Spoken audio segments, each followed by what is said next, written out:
We've said that we need to eliminate anything we can't test, and that this isn't the only way to approach the markets or answer the question, what should we do to make money? We can see that not because I'm saying it, or because we're all here convinced that it's true, but because throughout the history of the markets, there have been traders who chose to do things differently, and this is nothing new. They didn't try to predict the future. Instead, they tried to build a method, a way of working, a way of approaching the markets. And if we look back through history, even before the periods we showed in the opening video, and we look at how this way of thinking evolved, we find different people living in different times, using different tools, but all sharing one thing in common: the desire to define and put together a set of rules. So in practice, they wanted to move beyond simple intuition and take a step forward. And that's exactly where I want to start, by looking at, one by one, not all of them, but most of these people whom I imagine many of you already know, at least by name, and seeing how this way of thinking evolved over time. But I'd like to start with someone who isn't really part of this group, Jesse Livermore, whom I imagine many of you know. He was certainly a trading genius and made enormous profits during his career as a trader. However, his story also includes repeated failures. I don't know how many of you have read the book, Reminiscences of a Stock Operator. When you read it, you can see how he approached the markets. And in his approach, there was nothing planned in advance, nothing technical, aside from the technical aspects of placing orders in a certain way. There was nothing scientific about it, let's say. And well, not to jinx him, but there were repeated failures. His talent lacked structure, so there wasn't any kind of repeatable framework behind it. He was relying entirely on intuition. Of course, he was very good at it because he was Jesse Livermore. He had the talent to understand, to act, and to trust his instincts. I hope there are many Jesse Livermores here today, not when it comes to the failures, but when it comes to the profits. Still, that's obviously much less likely. And that's why I want to show you one of the first people who did things differently, Nicolas Darvas. He was a professional dancer and traveled around the world for work, but he created a method which was essentially a simple breakout strategy based on the Darvas boxes.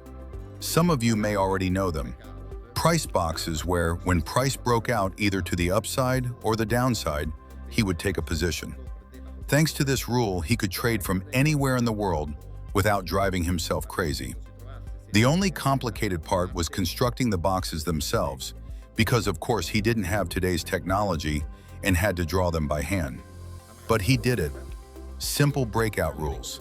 Some people might say, yes, but there are controversies surrounding him. Some people claim it wasn't all true. Well, whether or not he made all the money that's been attributed to him, we don't know and probably never will. But the method was there, and the method worked. It worked when he was applying it during that period, and most importantly, he had a method, even if it still left some room for subjectivity. The first person who removed every form of subjectivity from trading decisions was Seykota. Some of you may know him. He was one of the first 100% systematic traders. He had all of his rules predefined. Of course, he wasn't automating his trading because the technology simply didn't exist at the time. This was back in the 1970s. However, he applied his rules mechanically. And this isn't a legend. These are documented facts. In roughly 12 years, he turned $5,000 into approximately $15 million, which is certainly remarkable. You can say it was the right market environment or whatever you'd like, but the fact remains that he applied a rigorous method. And then we come to those who are perhaps the most famous among aspiring traders like ourselves, the turtle traders. They conducted an experiment designed to demonstrate that trading could be taught to ordinary people with no experience and no extraordinary talent, simply by giving them a precise set of rules. They weren't traders, and I don't think they were geniuses either, but anyone familiar with their story knows that they made trading history because of this experiment. I'd like to spend a little more time on this example. For those of you who aren't familiar with it, we're talking about the 1980s. Richard Dennis and William Eckhart made a kind of wager and conducted an experiment in which they wanted to demonstrate that by putting together a precise set of rules and giving those rules to a group of people, that group could achieve the same results they were achieving by applying those rules in the markets. They weren't looking for naturally gifted people. They wanted to prove that ordinary individuals could do what they were doing, provided they had clear and objective rules to follow. So they selected a group of people who became known as the turtle traders. And within just a few weeks, they trained them using this set of objective and clearly defined rules. I'll show you those rules in a moment. The experiment was successful, and they achieved remarkable profits using a purely mechanical approach. Mechanical simply means that they had their rules, they had the market data, and then they manually applied those rules because even in the 1980s, the technology we have today, which allows us to automate the entire process, didn't exist yet. So what did this system actually do? It's important to pay attention here because it helps us understand the underlying way of thinking. We've already looked at Nicolas Darvas and his breakout-based Darvas boxes. The turtle traders use trend-following systems, which is something we do as well. Their philosophy was to let profits run and cut losses short, a principle I think all of you are familiar with. They also diversified across different futures markets so they could be exposed to whichever market was actually making a meaningful move.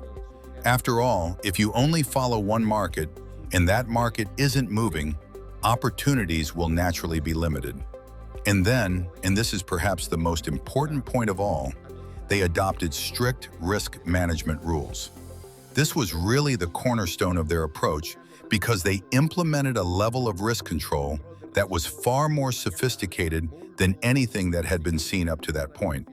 And so naturally, they had to apply this approach with tremendous discipline in order to make the entire decision-making process almost automatic.